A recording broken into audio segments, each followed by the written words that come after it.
Thank you. Guys, it's so nice to be in Montreal. I've been living in Toronto recently. Boo, boo, yeah. In Toronto, what I do is I try to get booed all the time. I get up on stage, I'm like, I'm from Montreal, go Habs, go, and nothing. They cheer even. It's crazy. Any of those people from Toronto show up in the general vicinity of the metropolitan area of Montreal, say they're from Toronto, immediately some asshole's gonna be like, fuck the Maple Leafs, guaranteed. That is going to happen. They don't even have to be wearing anything about hockey, and someone's going to be like, fuck the Maple Leafs. And nobody, they don't say anything back. They're so polite. And I think it's because what I imagine is they're thinking, yeah, the Maple Leafs suck, sure. But we have a growing economy, political stability. We can speak any language we want, and our taxes don't go straight to the mafia. So, yeah. We're so happy for you about your hockey team, Montreal. You guys really need that, and we do. We really need that. Luckily, we don't have a separatist government anymore. That government was especially crazy because what they wanted to do was they tried to ban religious clothing in the public sector, which is insane because in a democracy, you should be able to wear whatever you want, right? I get it. But I do also understand the discomfort that people feel, some people, around certain kinds of religious clothing, right? Like, in particular, the burqa and the niqab, or as white people understand them, the ninja and the beekeeper. I get it. I get the discomfort, But you just deal with your discomfort. That's what you do in a democracy. You deal with your discomfort. What I like to do when I see one of these ladies, doesn't happen very often, but what I like to do is I just smile really broadly, just really broadly and awkwardly, just to let them know I'm super cool. I'm super cool with it, and also ready to help them escape their oppression if they want.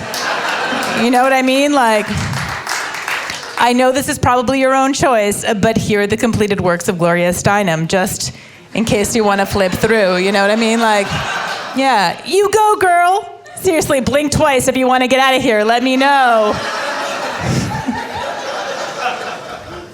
I'm not the coolest person. I've never been especially cool. When I was a kid, I once shoplifted a thesaurus. But then I felt so guilty, so remorseful, so repentant, so shameful. I brought it back. I wasn't afraid of monsters or ghosts or the boogeyman when I was a kid. I wasn't a tough kid though. I was Jewish, and I still am actually. I don't know why. And when you grow up Jewish, the boogeyman just has nothing at all on the Nazis. You know what I mean? Just nothing at all. Once you know about them, it's hard to be scared of the boogeyman, right? There's no victims of the Boogeyman Memorial Museum. No one's grandmother's gone missing on account of the boogeyman. Also I think boogeyman, I think that's a Jewish name. I think he was a Jewish dude. I think it's pronounced boogeyman, Joshua Boogeyman. I think that was his real name.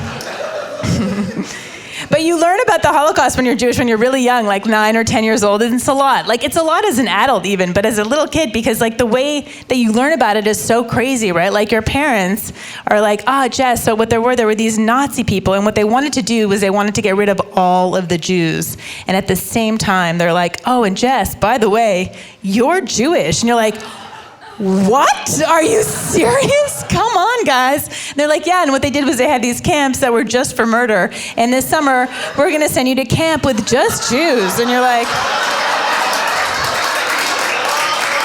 are you even my real parents? Do you love me? What is going on? The only thing I had going for me, I realized, was that I didn't look especially Jewish. I knew that. I don't look like a lot of things that I am.